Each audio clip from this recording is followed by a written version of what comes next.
parlay. Hey Marauders fans, welcome back to BradentonMarauders.com as we continue to get to know the 2011 coaching staff. We turn to the pitching coach and Mike Steele. Before we talk pitching and baseball, though, I've got to ask you, Brian Selman, who's also on the staff here with the Pirates, played center at Alabama. I know you're a former coach at Michigan State. Yep. Did he give you any junk about how that ball game went down? I did get a text message, but it was, I coached there. They paid the bills. I grew up a Michigan fan, which isn't much better. No, it isn't much better, but no, yeah, I heard about it. Yes. Mike Steele coming to the Marauders. It's your second time now at the Class A advanced level. Yep. That'll be your third full season coaching. Yep. Tell me just kind of what you've learned being in professional baseball over the last couple of years, and really what it's taught you about the game and about being a coach. Well, coming in with the, when I came in the first year, I came in the middle of the season and kind of got dunked into the fire pretty quick. And was able to take a step back and do extended for 2 years and really get a chance to learn and get my feet underneath me. And just really making the transition from being an amateur coach and having coached high-level travel and Division I college, and really learning to what it was going to be a pro coach, especially under Jim Benedict and under Kyle and the other guys in the organization. And having to have handled a lot of our, big high school draft guys and how to bring those guys along, that's been a big learning process all the way around. But it's been rewarding and fun, being able to get them up, get them here, get them used to the pro ball, get them out of here, take them under the lights up north. That's been a fun process. But it was a good move. I'm excited about the move coming back up to High A. Let me take you back before we talk about this team in particular. Okay. To Michigan State for a couple of years. What's the difference between a college coach and a professional coach in terms of approach, in terms of the way you relate to kids, how everything kind of differs from one to the other? Well, what you're going to see in college is that you got 56 games, and that doesn't allow you a lot of room to let failure happen.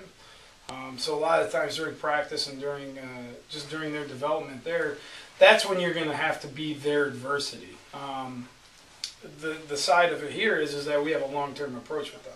And it's not about can they win games up at State College, or can they win games even in Bradenton, which you absolutely want them to. Sure. But it's about their individual development, and what may win games in Bradenton doesn't necessarily win games in Pittsburgh.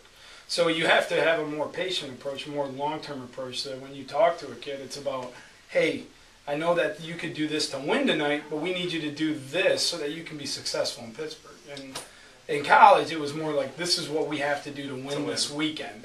Yeah. And win conference, get to a regional. It's more of a direct approach to the result versus a process. Two more overriding things here. The first one being, at this level, what's different from other levels in terms of how guys are developmentally, what types of things you try and focus on? Well, with this level is the separator level.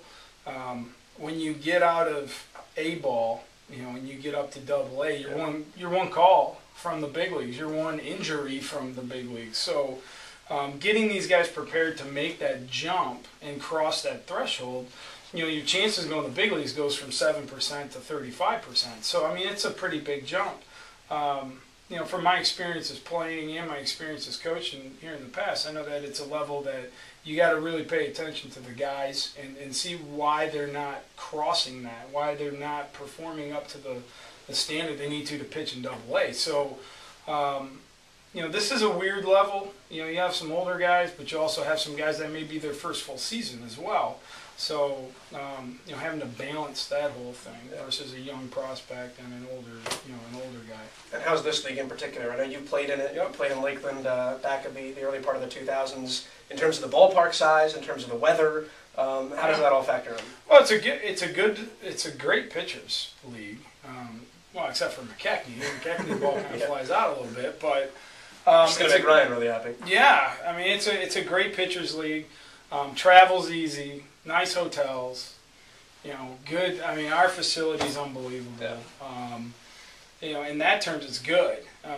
The heat is going to get to you, so we have to watch out what we do with the guys. You have to kind of monitor that every day. The rain's always a factor because it's 6 o'clock, it's going to rain somewhere in Florida. So we always have to pay attention to that. But I think that just adds to their development so that, hey, I can pitch even if I don't have my routine or I don't feel the best and I'm hot, it's August, and all these sort of things come into them being ready to play in Pittsburgh. Sure. It's Mike Steele. He's the new pitching coach for the Bradenton Marauders. Appreciate the time. We'll talk to you much more as we go along. Sure, absolutely. Thank you. Good to see you.